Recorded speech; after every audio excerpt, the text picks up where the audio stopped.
Hello again, my baseball loving followers, listeners of the REB podcast and of this special series that we're doing on the Black Sox Scandal. First thing I want to do before we jump into episode two is just thank all of you who made episode one our most listened to episode so far since we began this podcast back in March of this year.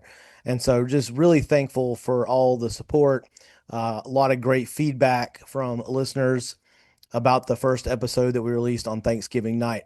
I also want to apologize for how long between episodes, but there's a lot going on, and it takes a while to get these written and edited and just get it out to you guys. But I'm excited to have episode two ready to go, and hopefully, the plan is to have episode three to wrap up this series ready to go and send to you or be ready to download for your availability on New Year's Eve, December 31st. So just about 10 days from the release of episode two. So not as long a break. We'll wrap up the series. But again, I wanted to thank all of you for your support, not only of this podcast series, but everything we're doing. We're just a bunch of regular baseball fans, regular guys who love the game, and we're doing a lot of stuff. We're experimenting with stuff with podcasts, and the Facebook page is still going strong. We have a group. We have the revival for you Braves fans out there, the revival of the 9521 podcast. It's centered on the Braves, and we have other team oriented podcasts in the works. So thank you all for your support as we get ready to hit episode two here of this special Black Sox podcast series. And in that vein as well, this episode is really going to focus on one of my favorite characters in all of sports history and especially baseball history, and that's Shoeless Joe Jackson. And Shoeless Joe is one of those tragic figures if you're a baseball fan. There's been a lot of debate about his actual involvement in this scandal, and we're going to talk about that in episode two. I didn't know much about this story until I saw the movie Field of Dreams. As you can see, the Field of Dreams is behind me for this episode. And I didn't see that until I was probably in my mid-teens. I didn't see it when it came out in the movie theater.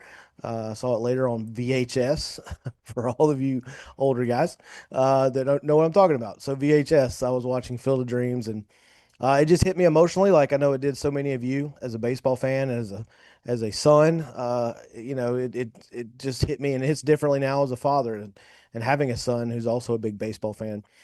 So that's the first time I really understood the Shoeless Joe Jackson story, the Black Sox story, and I started doing a little more research into it after that and learning more about it. I read Eight Men Out after that. So Field of Dreams really kicked off my kind of lifelong fascination with this story because I remember at the time thinking it was unfathomable, as I mentioned in episode one, that anybody would throw the World Series. And I just, and then they talked briefly about Shoeless Joe in the movie as far as his stats in the World Series, and that Kevin Costner's character was a defender of Shoeless Joe. And so we'll get into all that. We're going to talk about that here in episode two, and we'll end that episode with a little bit of talk about the actual throwing of the games as the series began.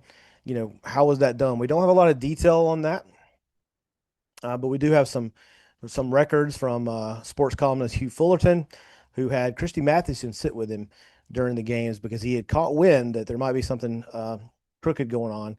And so they notated some plays that were a little odd, but we'll talk more about that here in the episode. And then episode three will focus a lot on the trial and what happened in the aftermath of the trial. And but this episode really is Shoeless Joe Jackson focused. He's kind of the central tragic figure here. I will say that we're also going to talk about Buck Weaver. Pushed that to episode three because Buck is maybe even in some ways more tragic than Joe because Buck never took a dime and claims to not have done anything to throw the game. So we'll talk more about Buck in episode three as we wrap things up. But this episode is very Shoeless Joe Jackson focused. I hope you guys enjoy it. And we'll move right into episode two. Looking forward to it. Thanks, guys. Here we go.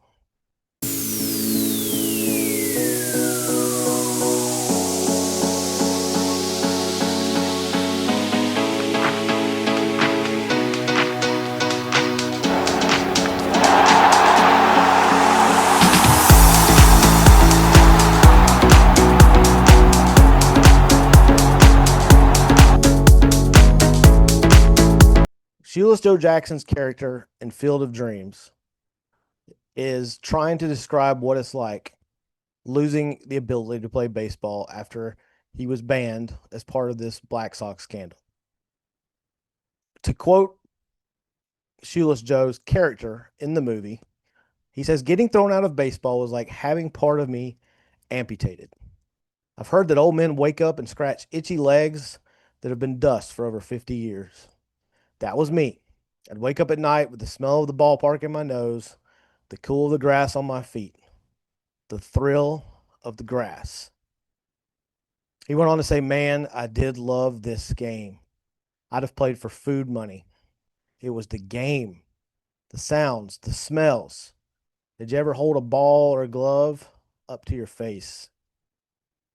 He says he used to love traveling on the trains from town to town, the hotels, the brass spittoons in the lobbies, the brass beds in the rooms. It was the crowd rising to their feet when the ball was hit deep. He said, "Shoot, I'd played for nothing." That was the fictional side of fictional quotes from Shoeless Joe Jackson, but I think it really sums up. I think they really captured how the real Shoeless Joe probably felt in the aftermath of being banned from baseball for life. We'll talk about Joe briefly about what happened after all this, but this had to be such a tragedy for a 28-year-old who was on his way to a Hall of Fame career. There's no question about that. And probably would be more remembered today for his hitting ability, obviously, being one of the greatest hitters of all time, instead of having this as the asterisk by his name. So, what do historians, just a little summary here, what do historians really believe today? If you really summarize this, I'd say about 70 to 80% of researchers conclude that Joe likely never attended any of the meetings about the fix. Maybe one, but likely none of them. They conclude that he probably didn't fully understand the plot. And we'll talk more about Joe's naivete here in a minute, but he did accept the money, the $5,000, after the series. They conclude that it was Chuck Gandil and others that used his name to lend credibility in discussions with the gamblers that they could pull this off and fix the series. And it was his illiteracy and that naivete I just mentioned, a very innocent personality that kind of trapped him in the middle of this. I think it really is accurate when you look at Joe and you think about those quotes we just read from the movie Field of Dreams. He really did just want to play baseball. It was what he was good at, and it's where he was comfortable. Joe may have been guilty of silence, but likely not sabotage. So here's what we know Joe admitted to. He accepted $5,000. He actually asked to be benched, but manager Kid Gleason still played him. And we're going to talk more about the manager as well. I said that would be in episode 2, but he and Buck Weaver have been pushed to episode 3 because I really wanted to focus on Joe Jackson. Joe said he never met gamblers directly, and he always insisted that he played to win. To back that up, we talked a little bit about this in episode 1. Joe hit 375 in the World Series in 1919. He led all players in the series with hits, with 12. He made no errors. The Sox lost, but Joe played like a star, the star he was. Up to this point, Joe had already made a name for himself statistically. His career batting average, 356, fourth highest all time. 1911, some consider his rookie season. This is kind of, it was different back then, but Joe in 1911 hit 408. In 1912, he hit 395, and in 1913, he hit 373. And remember, this was the dead ball era. This is a time when pitchers really had an advantage because the ball didn't travel as far, and Joe was still mashing. He swung the heaviest bat in baseball, nicknamed Black Betsy, weighing 40 ounces, and his swing was described as liquid, violent poetry. So Joe grew up in the textile mills of South Carolina, where he began working at the age of 6. Can you imagine? Cleaning cotton fluff from machinery. Baseball was his break from this work as a kid. And he played barefoot a lot because the shoes he had, that they didn't fit right, and so they hurt his feet. Now, there's a couple different stories about the actual nickname, but they all revolve around Joe removing his shoes and playing without them because they hurt. And a local sports writer is said to have seen him sprinting the bases shoeless and wrote, "That shoeless boy can hit a baseball farther than any man I've ever seen." Regardless of exactly how it came about, the nickname stuck for life, Shoeless Joe. He was a humble, shy guy who was deeply uncomfortable with fame. He was illiterate his entire life because he had to go straight to work. There was no time for school. He signed contracts by making an X. He needed his wife, Katie, to read him letters and menus and newspapers. And he often avoided teammates and reporters because he didn't understand their jokes or their slang. I read one story while researching that Joe, even when they went out to dinner together, him and his teammates, he had to wait till his teammates ordered and he would just copy something they ordered because he couldn't read the menu. Can you imagine that feeling of discomfort, even going out with the guys? Joe once said that he might have been the best ball player if they just left him alone. He's one of the greatest hitters in baseball history, a tragic figure caught between ignorance and exploitation. Joe's a symbol of baseball's fragile morality, and he's the heart of the movie Field of Dreams and, in some ways, American sports mythology. The debate still rages. Should Shoeless Joe be in the Hall of Fame? Players, writers, and fans pretty much overwhelmingly say yes. As of now, MLB has still said no, or at least the Hall of Fame has. But just this year, of course, as most of you know, Rob Manfred, commissioner of baseball currently, lifted the lifetime ban on Joe and his teammates and on Pete Rose. And so Joe will be eligible to be inducted in late 2027 or voted in late 2027 by the Classic Baseball Era Committee, should they choose to do so. Not only does the debate still rage about whether he should be in the Hall of Fame, this debate still rages about Joe's exact involvement. Now, we've been through the stats. We know Joe was a little naive and able to be taken advantage of. But Joe didn't live in the same world as his teammate Chick Gandil, who kind of led the charge on this fix. Chick lived in a world of gamblers, men who talked in codes and handshakes. You can imagine Gandil saying something to Joe along the lines of, "This is easy money, Joe. Money's coming and it's easy money." And you can imagine Jackson just replying with, "I just want to play ball, Chick." Joe would later say, of course, that he never agreed to throw a game. He even asked to be benched, and he didn't really understand what was happening until it was too late. I repeat, just for emphasis' sake, that Joe hit 375 in this World Series. He led both teams in hits and committed no errors. If Joe was throwing games, he forgot to throw the bat. So Joe did admit to accepting the $5,000, which he said was given to him after the series, not before. He claimed even that he tried to give it back. Was it guilt? Was it confusion? Was it fear? We really don't know and probably never will. Joe's real crime may not have been fixing games at all, but just staying quiet, which would turn out to be the case for his teammate Buck Weaver as well. And as we'll talk about the details of the trial in episode 3, everyone already knows, spoiler alert, the players were acquitted. In 1921, a jury acquitted the players, but baseball did not. Commissioner Landis banned him and his teammates for life. I think it's important to get outside of the bubble of 8 men out, Field of Dreams. What about some real quotes from contemporaries? People that knew Joe, saw Joe play.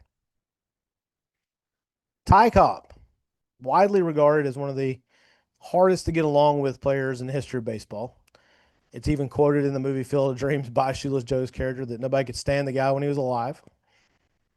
But Cobb is quoted as saying from multiple 1920s and 30s newspaper interviews and later a memoir that Joe Jackson was the only player he ever saw who could hit a ball with authority to any field, and that's coming from somebody that hated everyone, unquote, from Ty Cobb.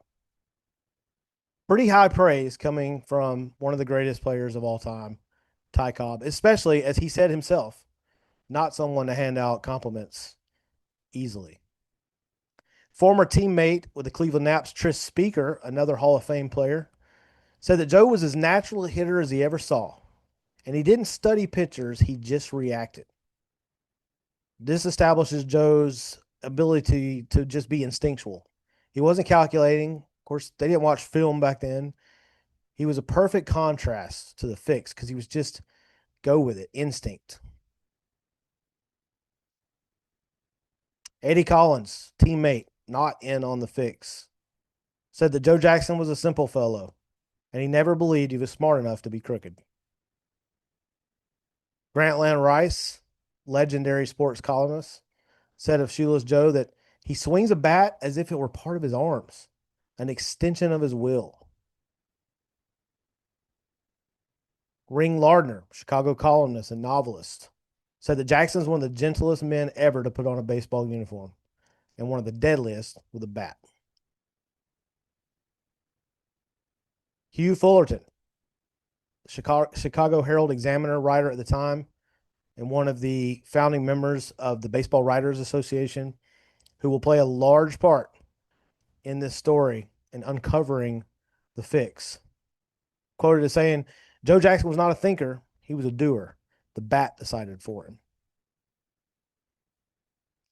From the grand jury commentary during the trial, Jackson appeared confused, remorseful, and unsure of the proceedings around him. And maybe the greatest compliment that you could pay any baseball player. Quoted, Babe Ruth said that he copied Joe Jackson's swing because he thought he was the greatest hitter he'd ever seen. Coming from Babe Ruth, that's a lot. Quotes from Shoeless Joe himself. He says he never took part in throwing any game. He played every game to win. Joe left the game at 28 years old, still in his prime, and still beloved by fans who believed in him. There's a classic quote that is attributed to this situation where outside the courtroom, a young boy said as Joe walked by, "Say it ain't so, Joe." We've all heard that quote. If you've seen the movie Eight Men Out, you've seen it in the movie. According to legend, Joe never answered. He just kept on moving, or some say that he admitted that he did do something wrong. Regardless, the story has pretty much been proven to just be anecdotal and no actual conversation like this took place. But it kind of sums up, if you let that little kid represent baseball fans across America at that time, one of the heroes, it would be akin to finding out today that Aaron Judge tried to throw a World Series game or Shohei Ohtani. It broke the trust that the people had in a game of baseball. Because even among all the rumors, even among all the whispers leading up to the series that a lot of sports writers caught wind of, including Hugh Fullerton, we just mentioned, even then, the fans believed they were watching the real thing. Their faith in the game, their faith in the players was not shaken until afterwards. So Joe admitted he took the $5,000. He said it came after the series and he tried to give it back. But Joe's real crime wasn't fixing games, it was staying quiet. And in baseball, silence can be louder than confession. Even today, even recently, as we record this podcast series, players have been disciplined and probably have lost their careers due to gambling. And that investigation may not be over yet. Baseball cannot afford, no sport can afford to have its legitimacy questioned. And so it is imperative that when it does happen and it's uncovered, the people in charge take drastic action and make sure the punishment fits the crime. So while Joe stayed quiet, others were planning. Chick Gandil, the ringleader here, Eddie Seacott, the disgruntled pitcher, among others, they were meeting with gamblers from Chicago and Boston and New York. There was more than one gambler involved in this situation. But basically, it was agreed to 10 grand a piece and the players demanded payment before game one. But the gamblers were stalling. The gamblers weren't coming up with the money. And honestly, as I mentioned in episode one, the money never really fully arrived, but damage had already been done. So here's Joe Jackson caught in the middle of all this. A man who could have gone down with the likes of Babe Ruth, Lou Gehrig, Joe DiMaggio, and so many others, but now has his name tied to this scandal. So we arrive at October 1st, 1919. Now, again, if you don't know this story as well as most baseball fans do, and my assumption as we make this is many of you know this story fairly well. But just in case, if you don't know, the Reds were significant underdogs here, which presented an even bigger temptation to the White Sox players because they knew an upset would make even more money. So if you bet on the underdogs, you're going to make more money. So prior to the series starting, the White Sox were heavily favored to win this series. But there began to be whispers, and some of the sports writers and other gamblers had started to take note, and the odds started to shift even before the series began because of these rumors. So on October 1st, 1919, Eddie Cicotte took the mound in game one for the White Sox. Now, they had agreed to a signal with some of the gamblers that if Cicotte hit the leadoff batter, then the fix was in. And on the second pitch of the game, Cicotte hit the leadoff batter. So the fix had begun. So how did they do it? We don't have, again, a great play-by-play here. We can't go back and watch this at replay. We do know that Hugh Fullerton, the sports writer from the Chicago Herald, enlisted the help of legendary pitcher Christy Matthews. Christy sat beside Hugh in the press box, and they agreed that Christy would notate plays that he felt were odd. There were missed signs. There were errors that just didn't belong. They seemed just out of left field, pun intended. Pitches that never broke. Gamblers knew, the players knew, the fans did not. There's no question that catcher Ray Schalk knew. He was not in on the fix. He was a straight shooter, future Hall of Famer himself. I'm sure future Hall of Famer Eddie Collins also knew. Wild throws to first, missed ground balls, and pitches that just hung over the plate. And in the middle of all this, Shoeless Joe, stepping into the batter's box to do what he's always done, hit the baseball. While around him the series unraveled, Joe kept playing ball. When the White Sox walked out onto the field, some of them knew exactly what they were doing. Some of them had suspicions, and there were likely some that didn't realize what was going on. The White Sox, heavily favored, suddenly found themselves down 2 games. And the money started to move. Unfortunately, for the White Sox, the money wasn't moving in their direction. The White Sox were not being paid as they had been promised by the gamblers. Excuses were made by the gamblers, and the White Sox became frustrated. And actually, in game 3, decided to play. Now, on the mound in game 3 was also a pitcher who was not involved in the fix, Dickie Kerr. Kerr was kind of one of the heroes of this series for the White Sox players that were not in on the fix.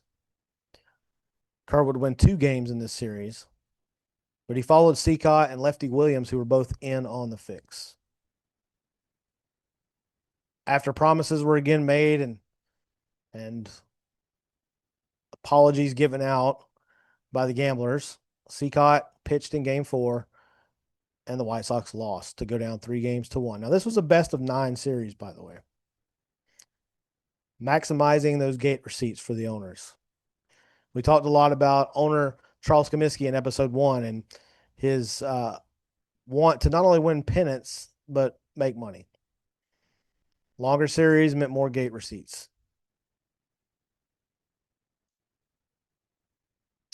But again, later in the series, the White Sox, even the ones in on the fix, became disgruntled as the money still wasn't being produced at the rate they needed. And again, Dickie Kerr would lead the White Sox to a win in game six after dropping game four and five. Eddie Seacott would actually win game seven before game eight, Lefty Williams couldn't get out of the first inning. Now, as part of that, there is a legend or a tale that Lefty Williams' life or the life of him and his family was threatened prior to game eight if he didn't go out there and do his best to throw that game away. Threatened by the gamblers, of course. Because at this point, the White Sox had started to play ball and the gamblers risked losing a lot. The sources I've read say that there's really no evidence that Lefty Williams was actually threatened with physical violence, but this was over 100 years ago and very difficult to tell. We do know that Lefty went out, pitched a third of an inning, gave up 4 hits and 4 earned runs. So he didn't get out of the first, and he ended up 0-3 in this series. So either he had a really bad series or he was definitely involved in the fix. Whether or not there was an actual threat of violence or not, game eight ended the 1919 World Series, and the Cincinnati Reds, the underdogs, were World Series champions. Now, like myself, a lot of people probably think the story ends there in some way, that the White Sox were accused after this and there was a trial and they were acquitted. But no, the White Sox players were actually on the field for most of the 1920 season and in a vicious pennant race for the American League title with the Cleveland Indians. And not until the final few days of the season, as those teams were still battling it out for the American League pennant, would Comiskey be forced into suspending the players involved as the accusations had become public and the trial was looming. And remember, there's no law against, or at least there wasn't then, there was no specific law against throwing baseball games, but the players would eventually be charged with fraud, committing a fraud, specifically against one of their teammates. To his credit, Comiskey did pay the other players not involved in the fix the bonus they would have earned had they won that World Series. But now they were benched for the final few games of the 1920 season, and Cleveland went on to not only win the American League, but win the World Series that year. And that was the end of those 8 players' career. Shoeless Joe, Buck Weaver, Eddie Seacott, Lefty Williams, Chick Gandil, Swede Riceberg, Happy Felch. None would ever play the game of baseball again. And so we circle back to Joe Jackson. We circle back to the guy who we started this episode talking about, the gentleman who's become somewhat of a folk hero in American baseball circles. I've talked to a lot of fellow baseball fans about Joe Jackson, and very few, if any, really believe that Joe intentionally did anything to throw this World Series. But as I mentioned before, this was a particularly dangerous moment for the game of baseball. And it's about to approach another one in modern times. But at this point, despite its popularity and despite having been around now in some form for about 50 years, the World Series itself was still in its infancy, only starting in 1903 as an official American versus National League, the modern World Series. And any damage done to the reputation or the legitimacy of the World Series could really have affected the game of baseball in such a negative way that who knows, it may not have recovered. So it was super important that baseball lay the hammer down. And up to this point, since the American and National Leagues had agreed to come together, They had been ruled by the National Baseball Commission, which was basically the American League president, the National League president, and a rotating third member.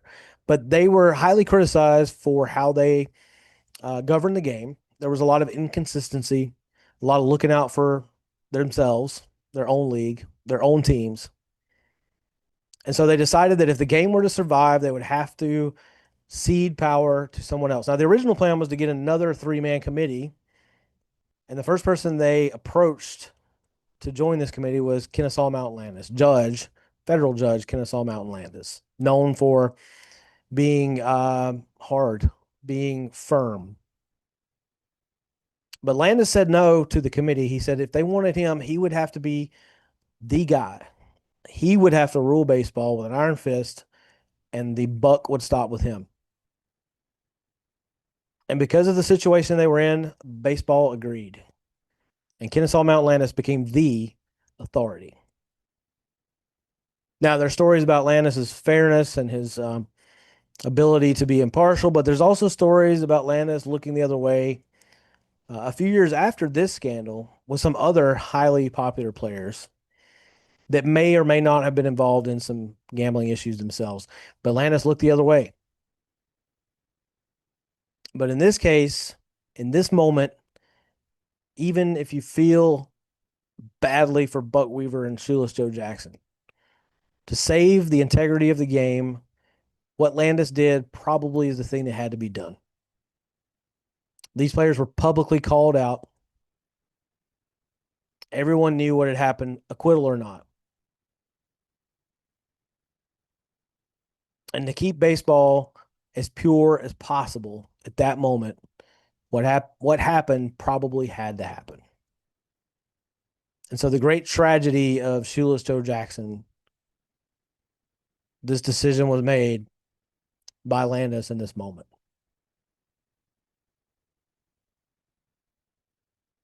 And so you go back, we'll finish up with just talking one more time, just repeating that quote from Field of Dreams and Shoeless Joe that sums up Shoeless Joe's feelings. Even if we didn't get this directly from Joe himself, you got to believe this quote sums up how he felt, that getting thrown out of baseball was like having part of him amputated. He's heard that old men wake up and scratch itchy legs that have been dust for over 50 years. He'd wake up at night with the smell of the ballpark in his nose, the cool of the grass on his feet, the thrill of that grass. I can't imagine ever playing Major League Baseball myself. As a kid, it was my dream. As an adult, it's a dream. A few years ago, I was fortunate enough to be able to go down on the field in Atlanta with my son after a game and play catch on the baseball field, and looking up and around at the stands and being on a major league field in the grass and the dirt, an amazing feeling. And that was something that I didn't have like Joe had it. So I didn't have it ripped away from me. And for a guy like Joe, this was the best way for him to make a living outside of a mill, outside of a factory. After this, Joe lived the rest of his life back at home in the small town of Greenville, South Carolina. He ran a dry cleaning business. He owned a liquor store. He played on semi-pro teams under fake names, even though everybody still knew it was him. Joe never grew wealthy. He loved talking about baseball, but he never bragged, and he stayed married to Katie until his death. There's a great story, it's a true story, about Ty Cobb walking into his place of business. I believe it was the liquor store. Years later, after all of this, and Joe didn't acknowledge him. Ty bought whatever he was going to buy, and after he purchased it, he said, "Joe, don't you know who I am? Don't you remember me?" And Joe says, "Sure, Ty, I know you. I remember you. I just didn't know if anybody would want to talk to me."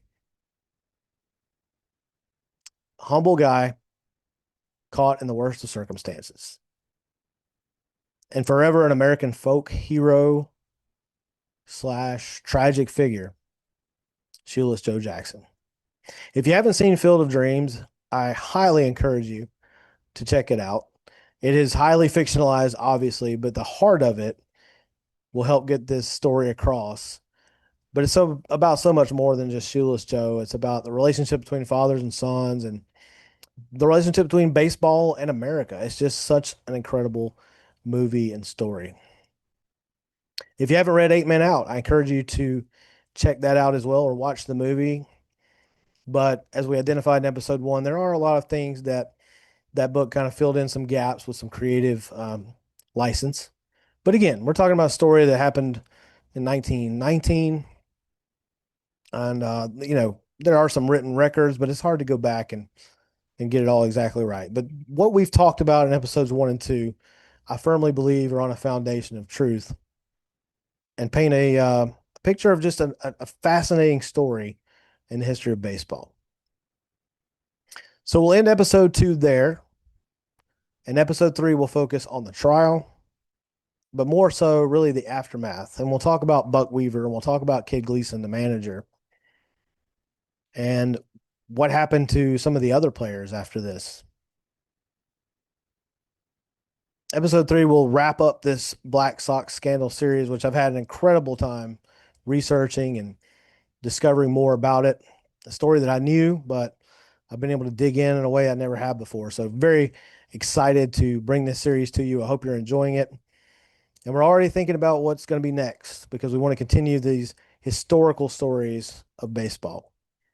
I asked in episode one, we're open to suggestions. Right now, I'll tell you on the table the 1994 strike season, what went into that, all the potential things that we lost that season, including a World Series. Only two World Series have been missed since 1903.